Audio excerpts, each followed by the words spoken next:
Hello. You guys hear me? Don't know what the delay is like today. Sorry, a bit of spicy noodles. I'm here. Just getting ready. Oh, sorry. Excuse me.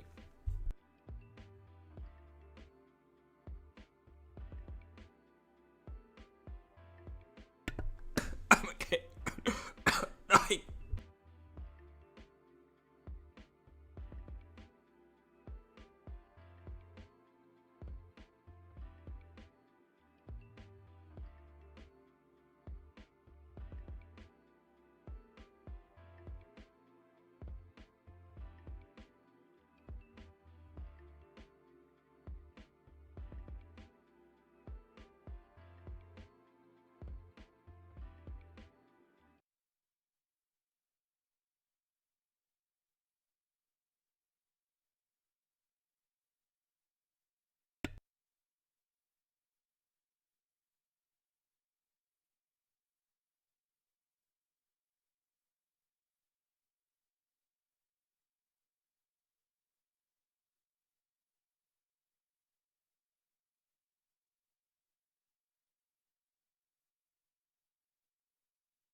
Sorry.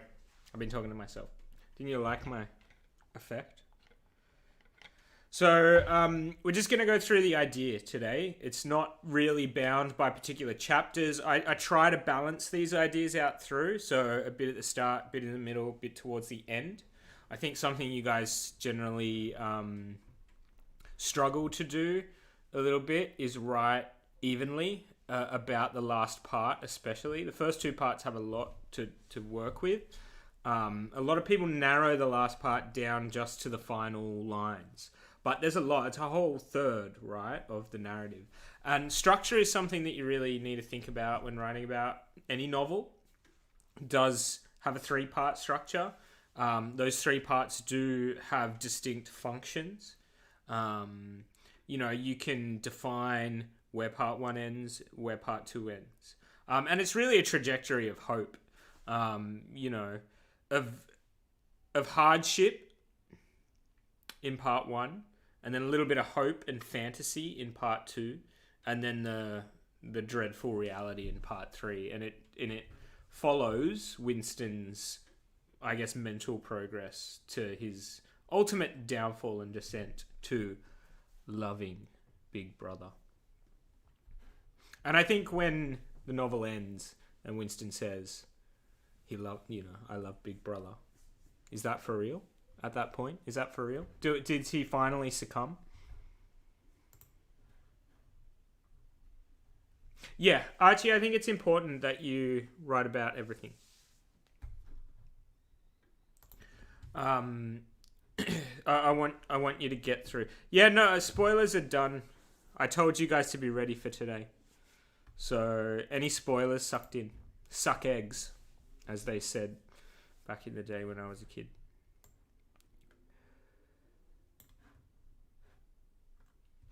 Yeah, he got abused. Like, the question is it like, he might say, I love Big Brother. Did I drop out, by the way? What's going on?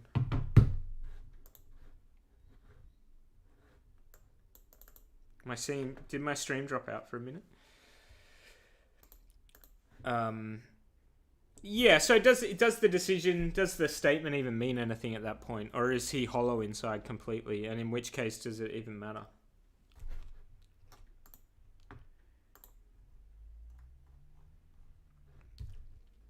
Seem fine? Okay. It must have just been my stream that was acting up. I will try to ignore it. Alright, so I don't know if you guys saw, and I'm not sure how easily. Maybe I can do a browser. Oh yeah, that's sick. Here's my whole file system. Don't exploit, please. Where's desktop? Where is desktop?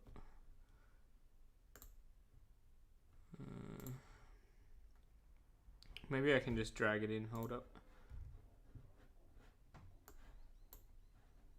Oh, yeah, that's fine. You guys can see the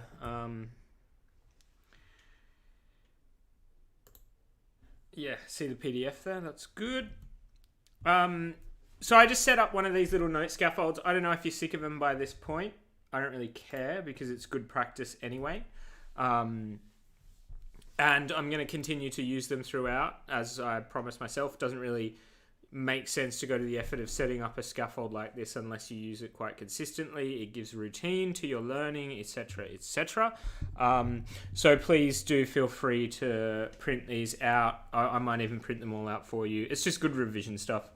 And it gives me, in my teaching, a guideline so that I'm not just completely winging it.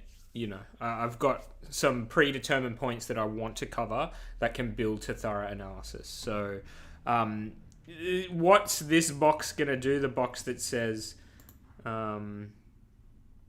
experience hardship, austerity, and suffering? Probably nothing. But if you want to use that as a summary of something or whatever, you can. Whatever. You can use the space. It's just giving us a structure to take notes, so it should be pretty good. Okay, where are we? Your MacBook brain.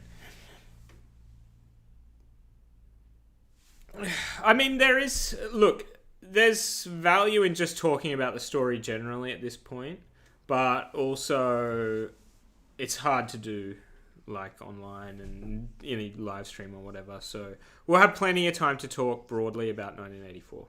Probably next week, especially when we come back. Today we're just going to cover some ideas. And I like this one because this is the first one we looked at when we started reading and looking at topics. And you can pinpoint this from early on. I think the hardship of Orwell's world through this world is one of the first things that he intends to get across in the novel.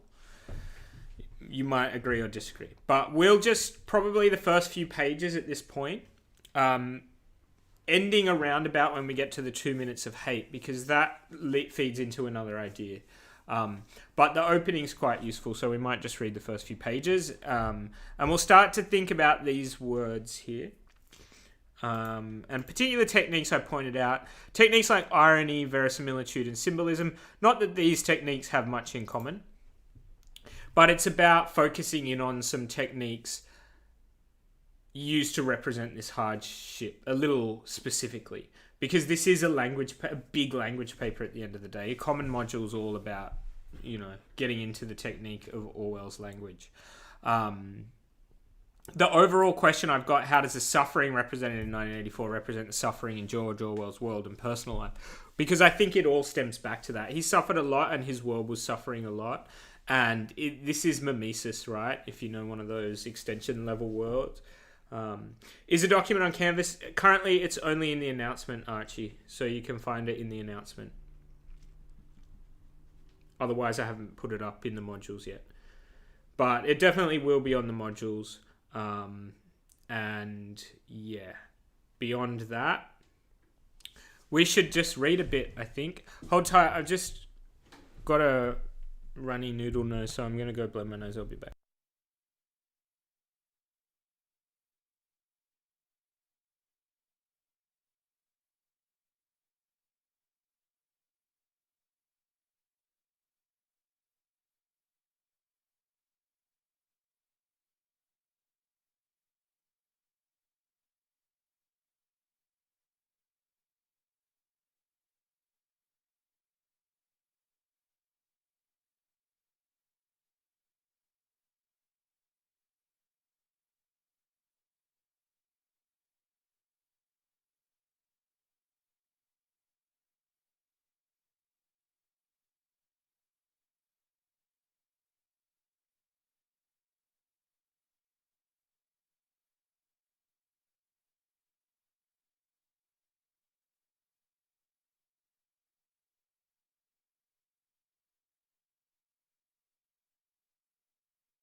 You're out of luck, Rahul. You are out of luck. Okay. I think my YouTube thing's frozen again, but that's okay. Let's just read. And if you've got any questions or thoughts about other stuff too, whatever, however random, let me know. It doesn't have to relate. We're talking through the text now, and this is a good scaffold to talk through the text, these ideas. But if you want to mention anything else as well, that's fine. It was a bright cold day in April, and the clocks were striking 13. Winston Smith, his chin nuzzled into his breast in an effort to escape the vile wind, slipped quickly through the glass doors of Victory Mansions, though not quickly enough to prevent a swirl of gritty dust from entering along with him. The hallway smelt of boiled cabbage and old rag mats. At one end of it, a coloured poster too large for indoor display had been tacked to the wall. It depicted simply an enormous face, more than a metre wide. The face of a man of about 45, with a heavy black moustache and ruggedly handsome features. Winston made for the stairs. It was no use trying the lift. Even at the best of times, it was seldom working, and at present the electrical current was cut off during daylight hours. There's a word that I don't think is real, but I use it a lot to describe London of this novel. And that word, I don't know, maybe it's real. Someone can look it up. I'm going to type it in chat. Decrepitude?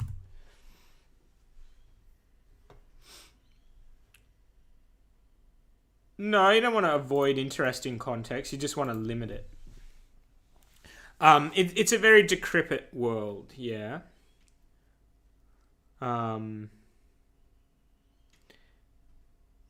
Context is important for some modules. Context is important for Module B and Module A, an extension. Yeah, decrepit's a word. This is a very decrepit world. Like, it's falling apart. And these quotes at the start often get overlooked, but they just setting. Setting is probably what I'm getting to amidst all of these techniques. The setting is ironic. The setting is brought to life with verisimilitude. And the setting is, representative of a hardship at another level. A falling apart of more than just the place, of ideas as well. So, this idea, no use trying to use the lift. And a lift itself is kind of an, maybe not what we expect of like a post-war context. Where do you find lifts in residence? Is it in every house? If you were to imagine the traditional English residence that people would aspire to, would it have a lift in it? So even just the fact that there's a broken lift says a lot about the kind of spaces that they've, made to live in. Yeah, big apartments, not just 2-level flats, but, multi-story apartment blocks. And I don't know if you can see in the background, I didn't put too much. It's just an image from Coventry. Coventry got destroyed, so it's a really great example of this. Does anyone know the kind of architecture that sprung up, particularly post-war? Used a lot of concrete, a lot of really hard angles. Communist apartment blocks. There's a name for this school of architecture.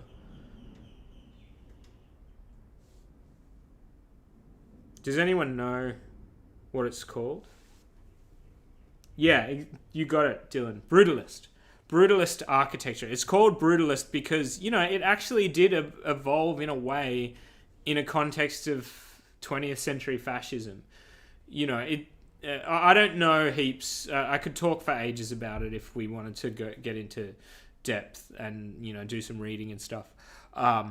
But it's kind of, you can just take from the name the kind of places that people were living in, especially ones that were hit hard in the war and rebuilding was done in a very brutalist manner. Big concrete living spaces, hard lines.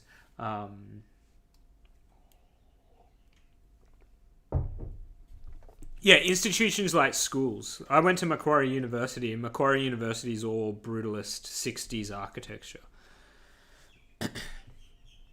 It was part of the economy drive in preparation for Hate Week. The flat was 7 flights up, and Winston, who was 39 and had a varicose ulcer above his right ankle, went slowly, resting several times on the way. I'm going to be 39 this month. Not even 2 weeks. I'm going to be 39. I'm not exactly a model specimen of fitness. I don't go gym or anything like that. But I'm pretty sure I can make it up 7 flights of stairs without puffing. At the time, George Orwell was in his 40s, early 40s, when he was writing this. He would soon die of tuberculosis, which had only just, sadly, within the months even before he died, they found the key breakthrough in treating tuberculosis. And apparently he tried to get... I was hard on him the other day when I said he was a stoic British who refused to get treated. He went to a weird sanatorium. Probably not the best idea.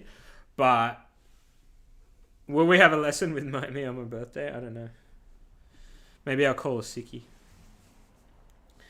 No, I wouldn't do that. I'd come in. Maybe. 26th. You tell me. 26th of October. But we'll be working, not partying. So this illness does reflect a bit of Orwell's illness. But I think throughout the novel as we go, this is the second question I brought up here. In what ways... the third question, actually. How is Winston's health, both physical and mental, used as a kind of extended synecdoche? His health represents his kind of well-being, but also the world's well-being. Like when his health is okay in the novel, things seem okay. But when it falls apart again, his health really quickly swings back. So, especially at the start, his health is a really acute synecdoche in setting this world. What kind of world do we live in? What kind of world do we live in that a 39-year-old man struggles to come up the stairs and to, have a varicose ulcer, which is really a specifically, I don't know if you ever know, like varicose veins are like the veins on the outside of your legs that old people get that look really gnarly. Because your circulatory system's just stuffed up from a long life. It's not a condition that a young person would get quite specifically, as far as I'm aware. And if anyone's got doctors as parents or relatives, maybe you could ask them. They might be able to tell you how unusual it would be for a 39-year-old. So that's the start of the third point that we're going to follow through, his health. And he suffers for it. This is an image of suffering, right? Of physically being pained. On each landing opposite the lift shaft, the poster with the enormous face gazed from the wall. It was one of those pictures which are so contrived that the eyes follow you about when you move. Big Brother is watching you, the caption beneath it rang. Inside the flat, a fruity voice was reading out a list of figures which had something to do with the production of pig iron. The voice came from an oblong metal plaque like a dulled mirror which formed part of the surface of the right-hand wall. Winston turned a switch and the voice sank somewhat, though the words were still distinguishable. The instrument, telescreen it was called, could be dimmed, but there was no way of shutting it off completely. He moved over to the window, the smallish, frail figure, the meagreness of his body merely emphasized by the blue overalls which were the uniform of the party. A small, frail figure, we've got his body kind of brought to the surface again. His hair was very fair, his face naturally sanguine, his skin roughened by coarse soap and blunt razor blades, and the cold of the winter that had just ended. There's the image of austerity starting to pick up. Coarse soap, blunt razor, lifts that are shut down, no electricity during the day. Outside, even through the shut window pane, the world looked cold. Down in the street, little eddies of wind were whirling dust and torn paper into spirals. And though the sun was shining and the sky a harsh blue, there seemed to be no colour in anything except the posters that were plastered everywhere. The black mustachioed face gazed down from every commanding corner. There was one on the house front immediately opposite. Big Brother is watching you, the caption said, while the dark eyes looked deep into Winston's own. Down at street level, another poster torn at one corner flapped fitfully in the wind, alternately covering and uncovering the single word, Ingsoc. In the far distance, a helicopter skimmed down between the roofs, hovered for an instant like a blue bottle, and darted away again with a curving flight. It was the police patrol snooping into people's windows. The patrols did not matter, however. Only the thought police mattered. So he ends the paragraph on this kind of neologism of the thought police. It gives it capital letters so we know it's a thing. And it's a startling thing. He gives the reader time to worry about this before he explains it. Only the thought police mattered, full stop, white space. What the hell are the thought police? And this is irrelevant. It does matter. Because this helicopter, this military atmosphere watching, snooping into people's windows, it constructs the feeling of claustrophobia, right? So this military presence, it does something for the control of the party from that perspective, but I prefer you to think about it in terms of how it's experienced. What does it make people feel? Because what it makes people feel is something you can far more easily connect to human experience style questions and related material that aren't just, control dystopias, which you're not encouraged to write about at all. Make sense? And, I guess if we're talking about hardship and suffering, it's kind of part of it. It's part of the hardships of the world to live it without this freedom, and to live in constant fear and a claustrophobic status quo.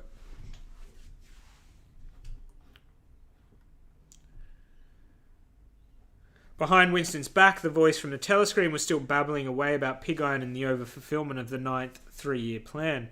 The telescreen received and transmitted simultaneously.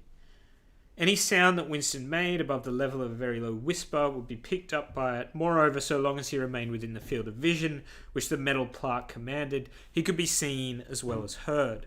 There was, of course, no way of knowing whether you were being watched at any given moment. How often, or on what system the thought police plugged in on any individual wire was guesswork. That's a panopticon kind of setup. Who they're monitoring doesn't matter. Just it's known that they could monitor anyone. It was even conceivable that they watched everybody all the time. But at any rate, they could plug in your wire whenever they wanted to. You had to live, and did live, from habit that became instinct, in the assumption that every sound you made was overheard, and except in darkness, every movement scrutinized. I'll tell you a good show, I don't know if I ever mentioned it. If you want to understand the workings of old telephone systems, Panopticon.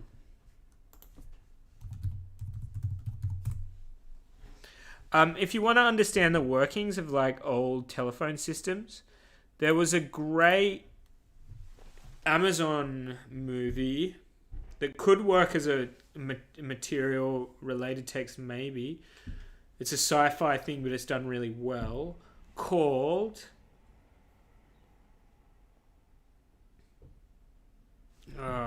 hang on.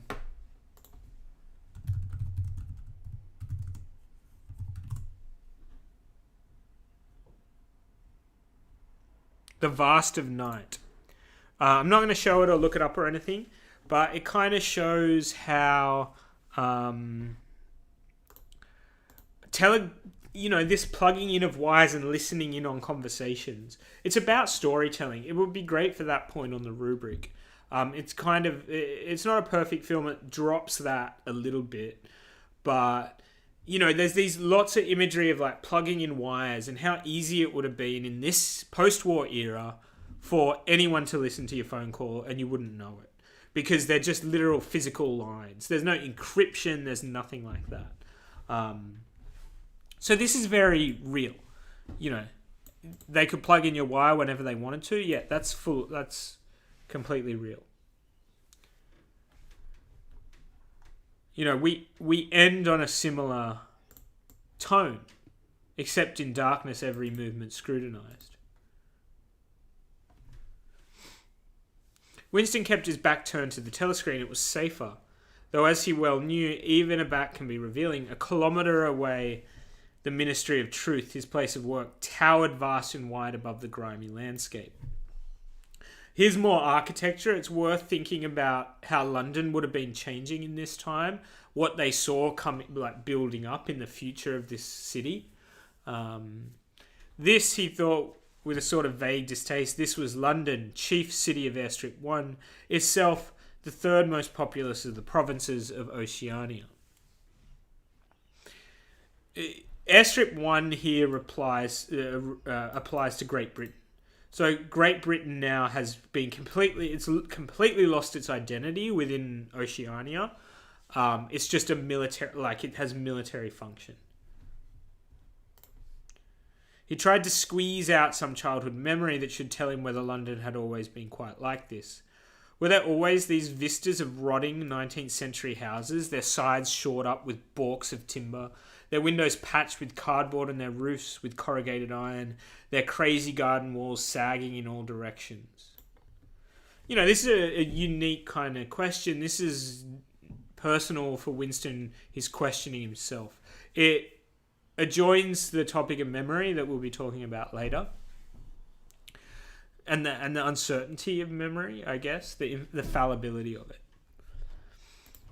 And the bombed sites where the plaster dust swirled in the air and the willow herbs straggled over the heaps of rubble. And the places where the bombs had cleared a larger patch and then there had sprung up sordid colonies of wooden dwellings like chicken houses. So in this dystopian landscape, and while I say to you guys don't choose another dystopia as related, it doesn't mean you can't use the word dystopia once or twice when you're analysing 1984, because this is a dystopian landscape. We've got the juxtaposition of towering ministry buildings in their brutalist kind of descriptions with, chicken coops, chicken houses that are overgrown with gardens and stuff. The Plague, as in, is Camus, Albert Camus. I haven't read it.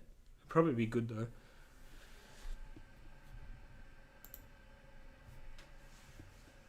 It's what you can do with it. But it was no use. He could not remember. Nothing remained of his childhood except a series of bright lit tableaux occurring against no background and mostly unintelligible. Alright, I might leave it for this part at here, because this is what I really wanted to get to, the world that they live in. The places where the bombs had cleared a larger patch and there had sprung up sordid colonies of wooden dwellings like chicken houses. It starts off throughout his tendency to use animal similes and metaphors for all kinds of characters. I think later on, very soon, he describes guards everywhere like gorillas. Everyone in this world is in some way an animal. And I think it's a little bit of a nod maybe to Animal Farm. Not that I feel like he believed he was going to write another Animal Farm, but I think he found that useful, when he wrote Animal Farm, to characterize people by their animal attributes. And it also, it does create a bit of a dissociation. It gives the effect that Winston is the last man because everyone else is an animal in some way or another. So it's no surprise that when he starts to describe the places, it's like chicken houses, yeah. So yeah, that's getting started on the setting, probably. The irony. Where's the irony, by the way, in all this? I mean, it's satire, so it's kind of all multi-layered irony, but there's a lot of irony in the opening. I'm going to start doing the Control F thing soon.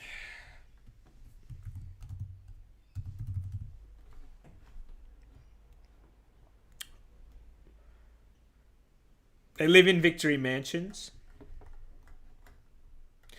They drink Victory Gin.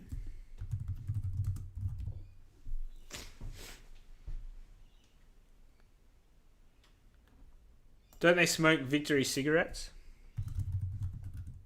Yeah, there we go. It's right there.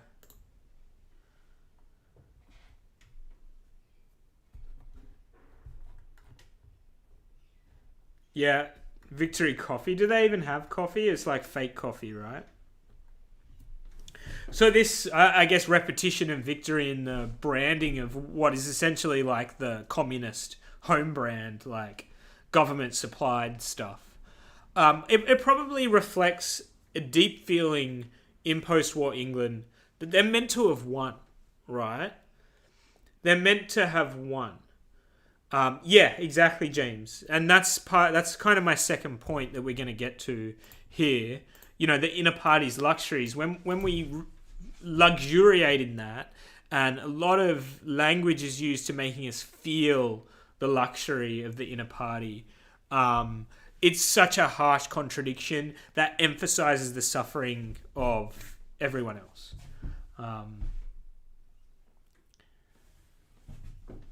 Yeah, is it ironic or is it just literal? I don't know if is that ironic? And it's more about the irony presented in the hardship.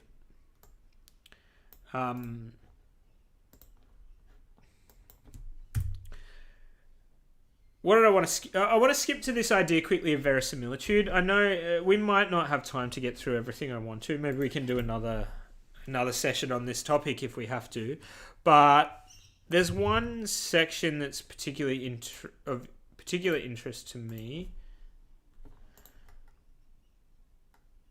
Now, where are we at? This is the problem with using this version. We're in chapter 3.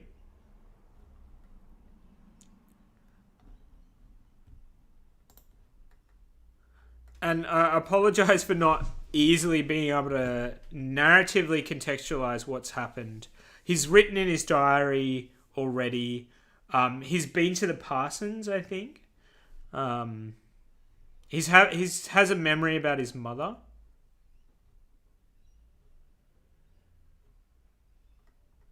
Or maybe he's in the middle of doing his exercise. The telescreen was giving forth an ear-splitting whistle as he's like drifting away, thinking about his family in the past and, you know, the word Shakespeare on his lips, another time and place where you could have literature. Telescreen was giving forth an ear-splitting whistle, which continued on the same note for 30 seconds. It was 07:15, getting up, time for office workers. Winston wrenched his body out of bed. Naked for a member of the outer party, received only 3,000 clothing coupons annually. You know, everything's a coupon. This is the rationing, right? And a suit of pajamas was 600. Seized a dingy singlet and a pair of shorts that were lying across a chair. Physical jerks would begin in 3 minutes. The next moment he was doubled up by a violent coughing fit which nearly always attacked him soon after waking up. There's more of his health, right? It emptied his lungs so completely that he could only begin breathing again by lying on his back and taking a series of deep gasps. His veins had swelled with the effort of the cough and the varicose ulcer had started itching. Okay, so now he starts doing his exercise. I'm just going to read these two paragraphs after he's done his exercise. The pain of the coughing fit had not quite driven out of Winston's mind the impression made by his dream, and the rhythmic movements of the exercise restored it somewhat. as he mechanically shot his arms back and forth, wearing on his face the look of grim enjoyment which was considered proper during the physical jerks. He was struggling to think his way backwards into the dim period of his early childhood. It was extraordinarily difficult. Beyond the late 50s, everything faded. This is good for memory.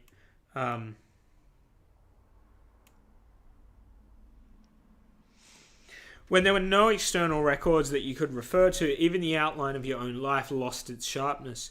You remembered huge events which had quite probably not happened. You remembered the detail of incidents without being able to recapture their atmosphere. And there were long blank periods to which you could assign nothing. Everything had been different then. Even the names of the countries and their shapes on the map had been different. Airstrip 1, for instance, had not been called in those days. It had been called England or Britain. Though London, he had felt fairly certain, had always been London. Winston could not definitely remember a time when his country had not been at war. But it was evident that there had been a fairly long interval of peace during his childhood, because one of his early memories was of an air raid which appeared to take everyone by surprise. Actually, maybe this isn't the section I want. Sorry. It's good. It's good for connecting hardship, but it's probably better for memory. There's another reference to the underground, the tube. I'm sure there is.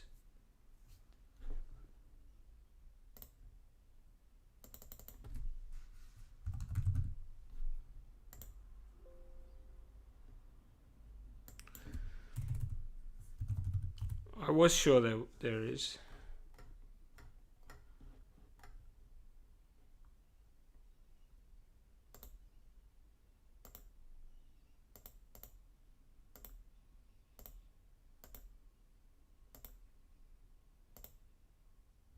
Yeah, here we go.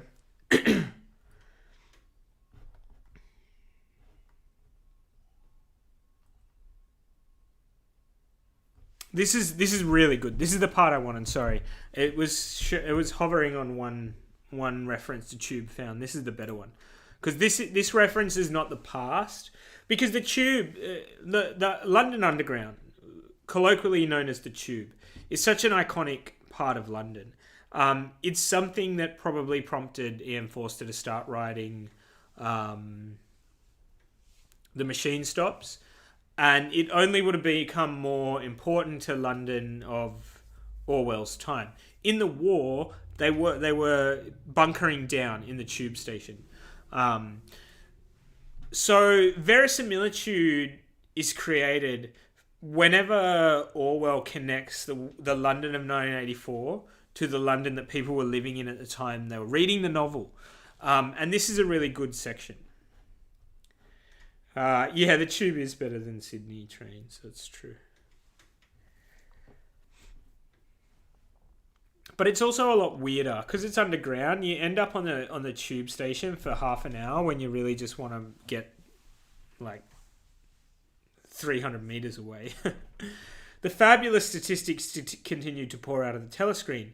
As compared with last year, there was more food, more clothes, more houses, more furniture, more cooking pots, more fuel, more ships, more helicopters, more books, more babies. How easy is that to analyse technically? I've never seen it quoted. More of everything except disease, crime and insanity. It's interesting. Year by year and minute by minute, everybody and everything was whizzing rapidly upwards.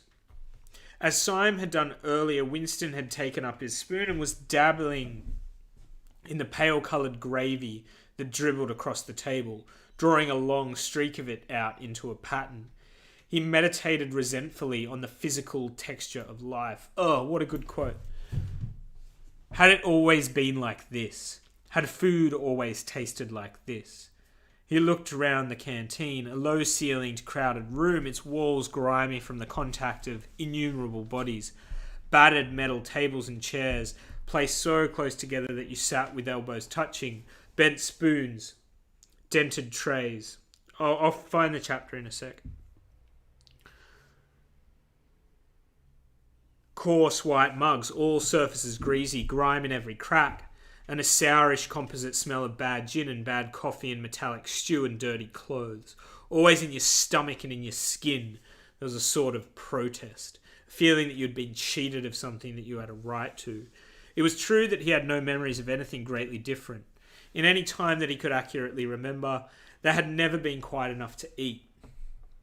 One had never had socks or underclothes that were not full of holes. Furniture had always been battered and rickety, rooms underheated, tube trains crowded, houses falling to pieces, bread dark-coloured, a tea a rarity, coffee filthy tasting, cigarettes insufficient, nothing cheap and plentiful except synthetic gin.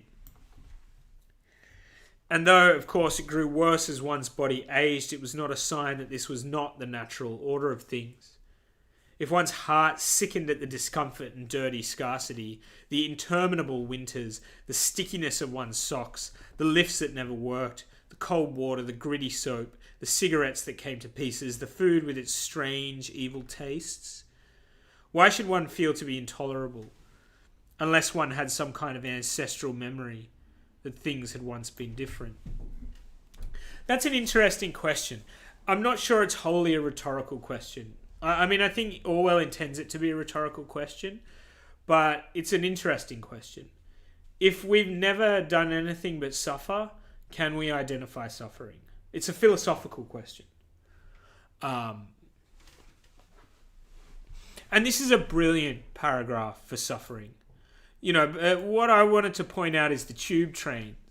This whole passage is connecting London of the late 40s to his future in a way that people shockingly believe it.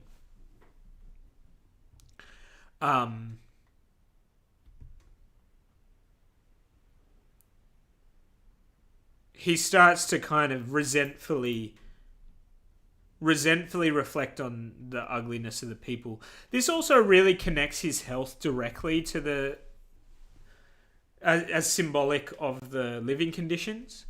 What are they eating? This pallid gravy. How can you be fit? How can you be well? And he gets into it a little bit here, yeah.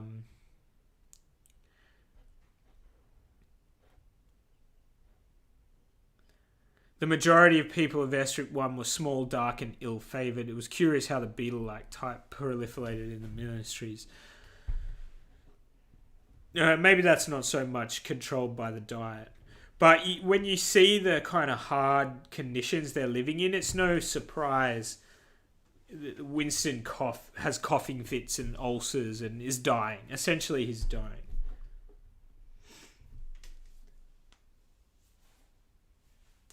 When they're reading Goldstein's book, is Orwell's rant? Yeah, I think it might be part of it. I don't know. It's very much political satire in there. So I think it goes both ways a little bit. Sometimes he's making fun of the kinds of ideas that would be in a manifesto like that. Sometimes he's coming at it a different way.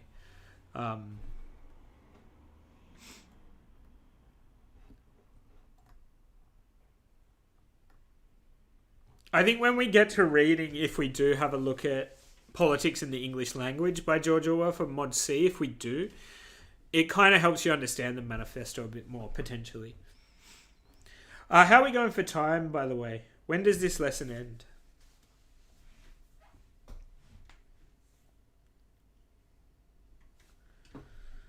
So all this is juxtaposed. A couple of more points I want to make if I can. It's juxtaposed mostly by the party, and you can find this. This is how you follow through with these ideas. At the end of the day, the suffering's still there. The illness comes back to Winston. But for a minute there's healing. And we start to, by association, experience, or by proxy maybe, some of the luxuries of the party.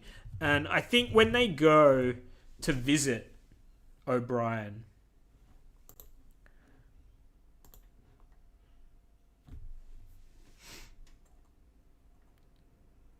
which is part 2, towards the end of part 2, chapter 8.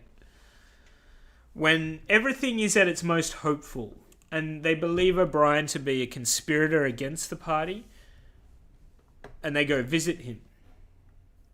Yeah, they drink wine. And you'll remember before this in the apartment, they find this little place of safety that they feel like is invisible. And they have luxury, or the illusion of luxury. Things like sugar and coffee.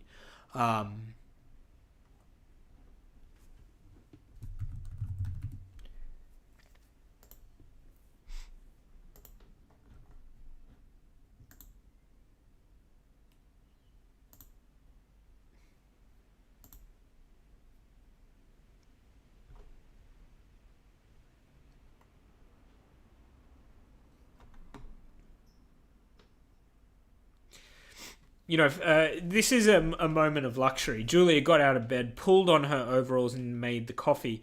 The smell that rose from the saucepan was so powerful and exciting that they shut the window lest anybody outside should notice it and become inquisitive. What was even better than the taste of the coffee was the silky texture given to it by the sugar, a thing that Winston had almost forgotten after years of saccharin.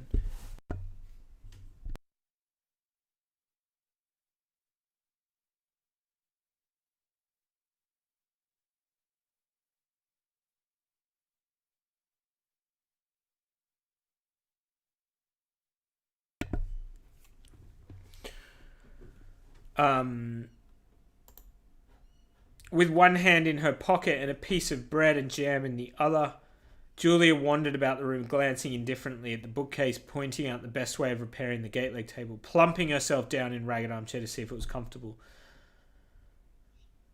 She brought the glass paperweight. Okay, so throughout their time in the Charrington shop, the apartment above Charrington's shop, there's quite a lot of images and discussion about where they get this from, how they kind of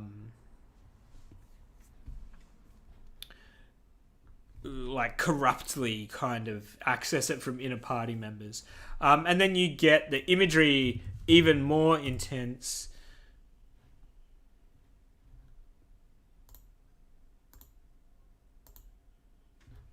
when they get into the inner party.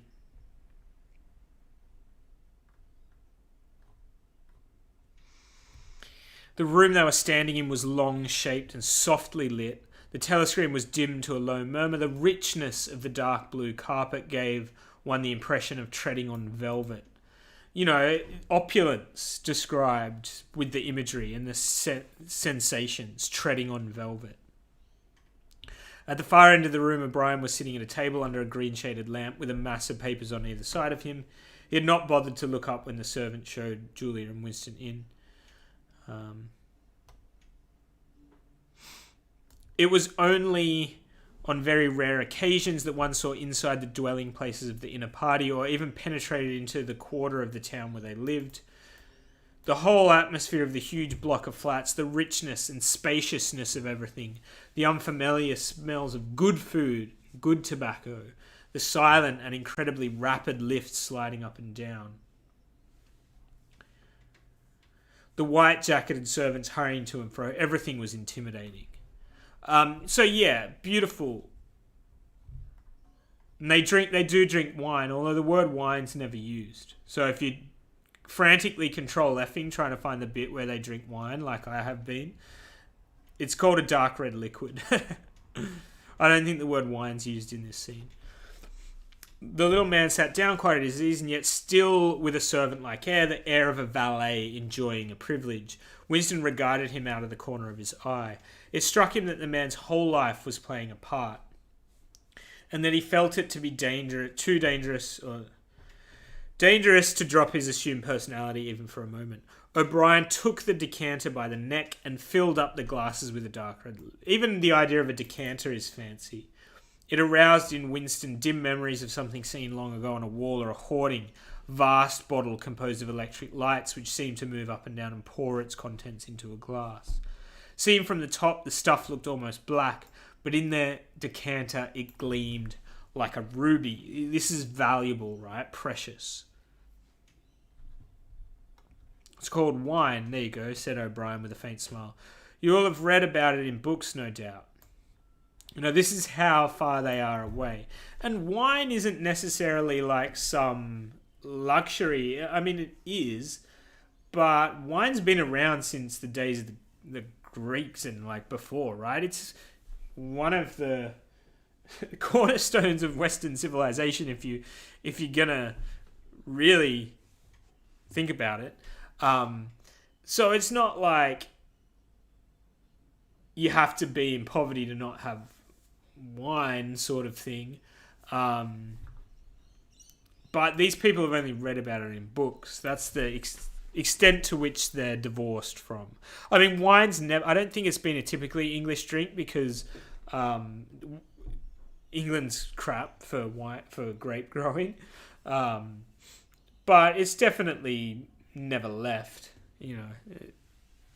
There's never been a time in English history there wasn't some wine. Yeah, there you go, 6,000 BC. Not much of it gets to the outer party, I'm afraid. Okay, so, I mean, that's just when they're first-hand experiencing the peak of luxury. The other point there, a couple of people were mentioning the simple life of the proles.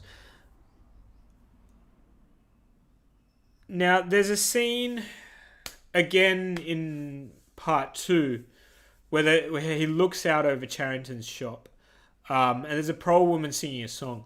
Can anyone remember one of the lyrics so I can quickly find it?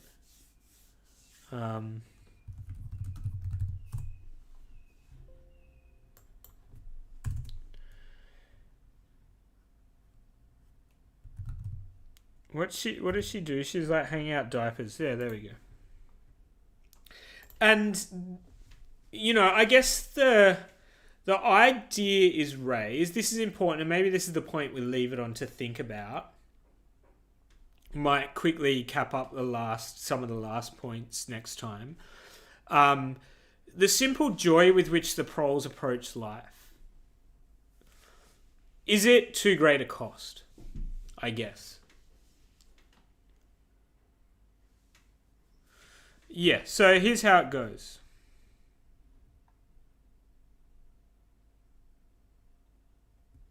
Under the window, somebody was singing. Winston peeped out, secure in the protection of the muslin curtain. The June sun was still high in the sky, and in the sun-filled court below, a monstrous woman, solid as a Norman pillar, with brawny red forearms and a sacking apron strapped about her middle, was stumping to and fro between a washtub and a clothesline, pegging out a series of square white things, which Winston recognised as baby's diapers. Whenever her mouth was not corked with clothes pegs, she was singing in powerful contralto. I'm not going to sing it. But look at a word and the dreams they stirred, they've stolen my art away. There's kind of vernacular spelling in the song to give the Cockney kind of accent to this woman. The tune had been haunting London for weeks past. It was one of countless similar songs published for the benefit of the proles by a subsection of the music department. So these people are under control. This is like propagandistic music. The words of these songs were composed without any human intervention whatever on an instrument known as a versificator. So it was like AI songwriting. But the woman sang so tunefully as to turn the dreadful rubbish into an almost pleasant sound. He could hear the woman singing in the scrape of her shoes on the flagstones and the cries of the children in the street, and somewhere in the far distance a faint roar of traffic. And yet the room seemed curiously silent thanks to the absence of the telescreen.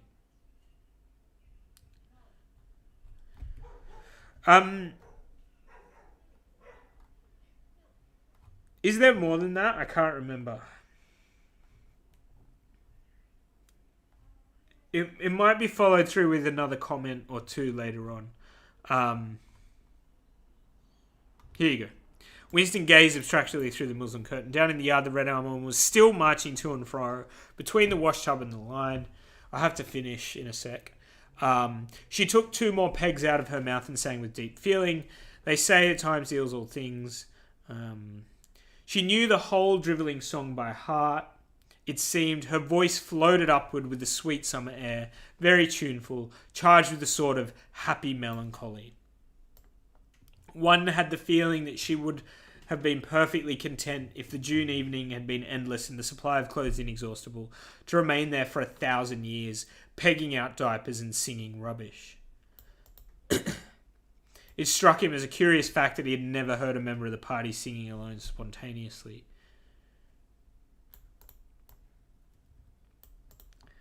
There's a bit of a cynical jab at the end. Perhaps it was only when people were somewhere near the starvation level that they had anything to sing about. But it doesn't seem like this woman's starving. She's a big, monstrous woman. So I guess the point is, if the proles have a kind of ignorant joy, what is it about humanity that decides it's better to suffer in knowledge than live blissfully in ignorance? Why do we choose to suffer? Is this a paradox? Is this anomalous? Or is this normal? That we will choose to suffer sometimes if it means we're adhering to a moral code. Or, me, I've stopped eating things I love to eat, like pork ribs. I was just talking about it with my year 8s. Why did I stop? For the abstract reason that I think it's less ethical than eating other things. Yeah, but at the same time, we do sometimes, for whatever reason, make choices to suffer through things. Why? And that's probably one of the most interesting things we can get at in this idea in the novel. And where would you be? But these people have hope. That's what he doesn't have. If there's hope, it lies in the proles. Maybe that's connected with this. Purpose? Yeah. We'll suffer for purpose. Maybe it intersects with motivations. We suffer because sticking to principles can motivate us. Maybe something like that. Yeah, exactly. It's like the Matrix, right? With that guy who chooses to go back into the Matrix with everything. Ignorance is bliss. All right, I'm going to let you go. We might keep talking about this week. Hopefully that's useful stuff. Mm-hmm. If you can mark some of those now while they're on the top of your mind, it's good for future writing. But otherwise, take it easy. See you next time.